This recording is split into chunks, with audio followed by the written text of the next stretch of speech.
Friends, welcome to my Radiant and Renew podcast starring Melissa Portillo. All right, so let's get started. First things first, yes, I'm sitting on the floor because it makes it better.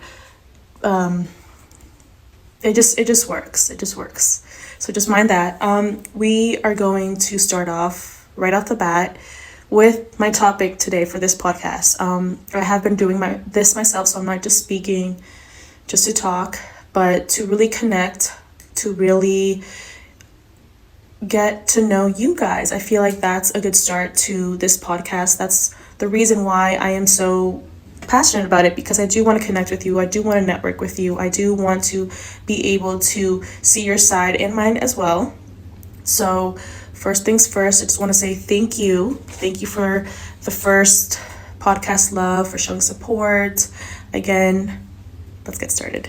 My topic today will be on rebuild self-trust. Rebuilding that relationship with you. So I actually have been working that personally by sticking to your word. You know how in the beginning of the year especially, you have your goals, you have everything in vision, you have your, vision board, you create all these scenarios, you create all these goals, settings, just to fail at the end, just to not complete them, and just to get yourself all worked up. The guilt trips come in and you blame it on you. So instead of doing that, this year, I challenge you. I challenge you to not only stick to your word, but create these habits, create these systems for yourself that will work. Because if you do complete them within the challenge being 29 days of either, you can make it personal, you can either say gym, you can say eat healthy, eat less carbs, eat more protein, or go on a walk every day for 30 minutes, at least get some outdoor fresh air, or, just making videos, whatever it may be, do it for 29 days, for a month, every day, get up with that attitude, with that mindset, and say, I will fulfill the goal that I need to. I need to do this because not only will I feel good, will I, be more disciplined with myself, but it will also create more habits on the long run. So short term, long term, it will work. It will help you. And hopefully by the end of the year, you have habits that help you, that really edify you and help you complete this journey. You're not alone. We're all doing it. So I challenge you to that. And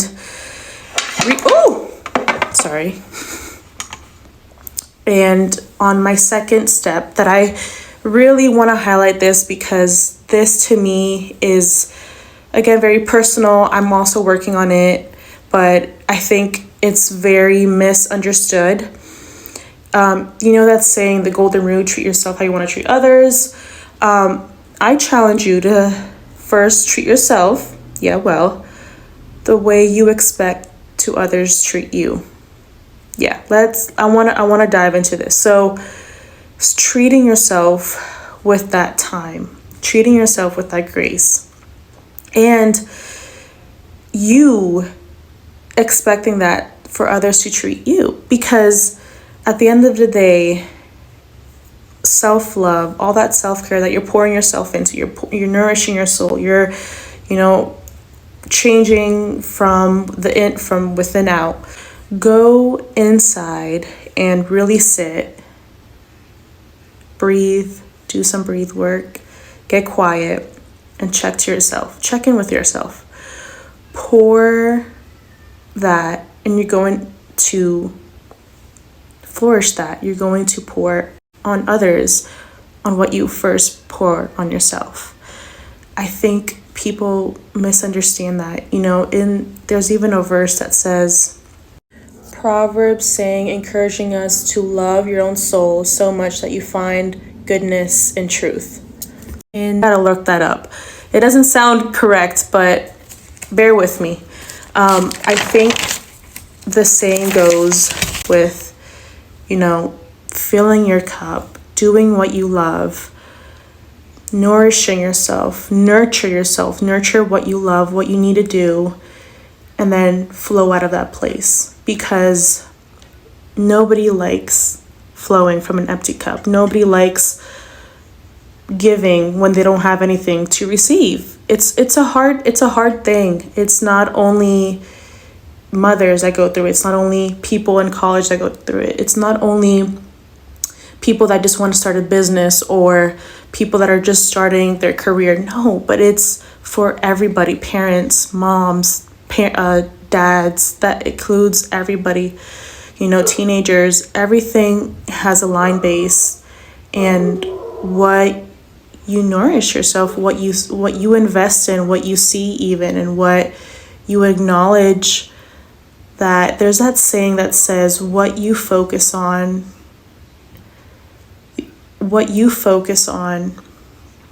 will bring light into your life.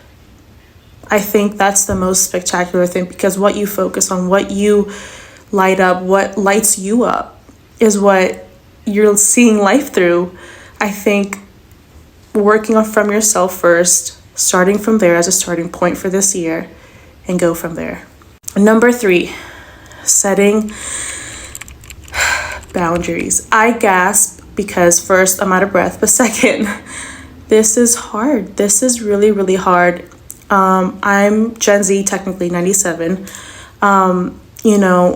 Growing in a family of color, growing in that, family of diversity, communicating that line, need, and what you expect for them to respect that.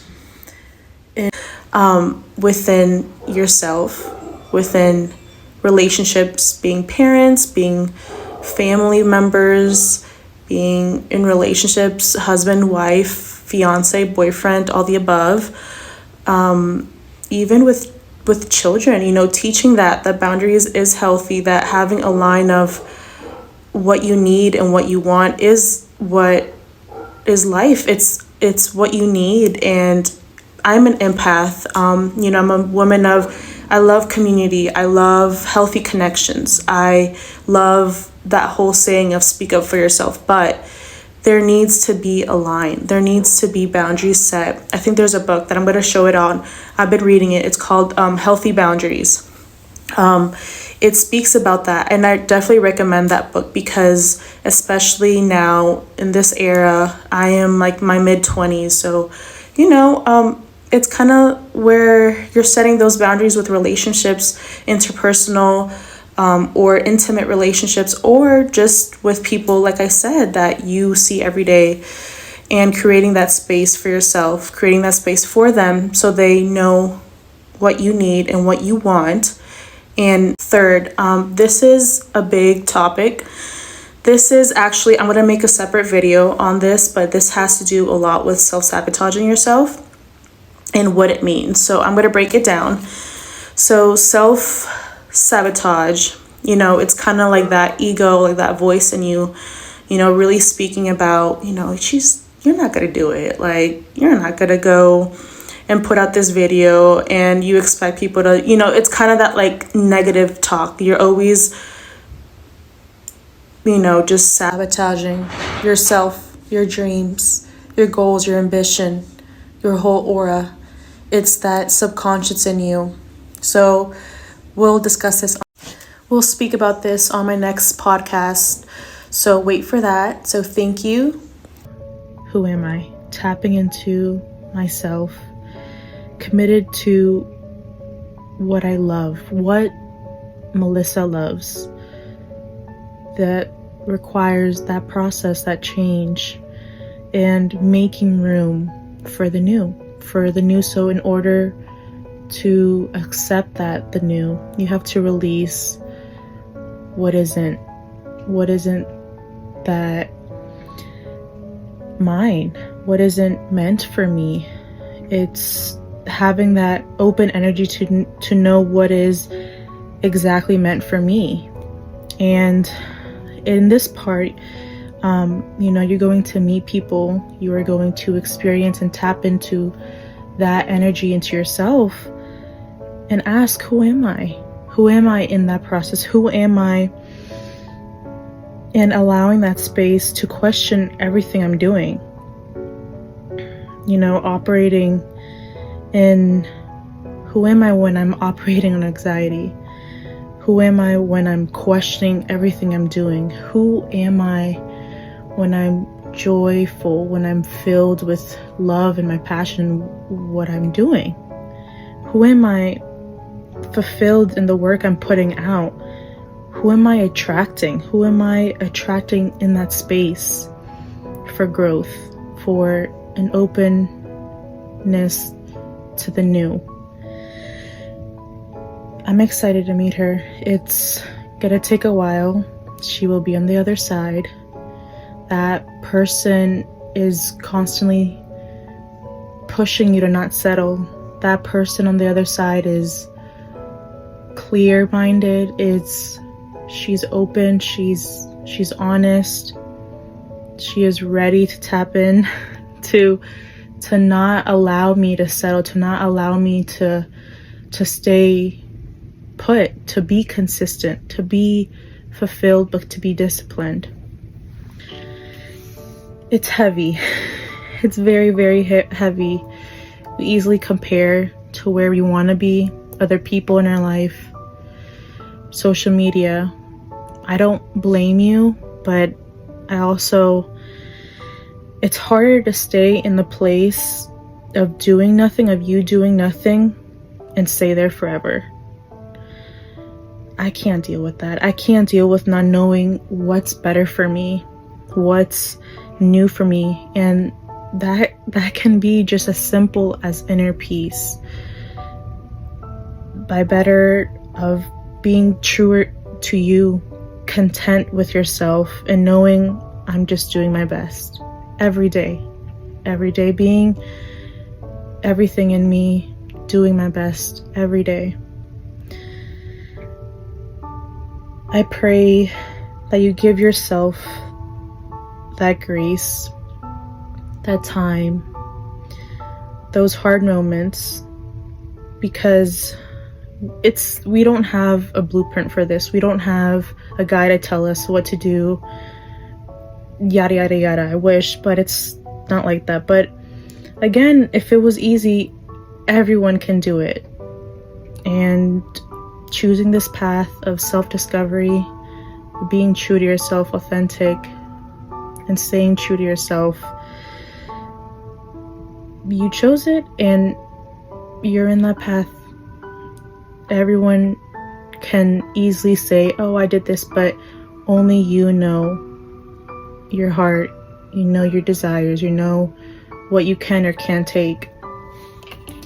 Everything that you've put yourself in of loving your path, you made the big move, you've done your prayers, you've done the meditation, you've done everything that you needed to do, you've started your business, you started, you've had those choices, those hard choices you need to make, and you did them.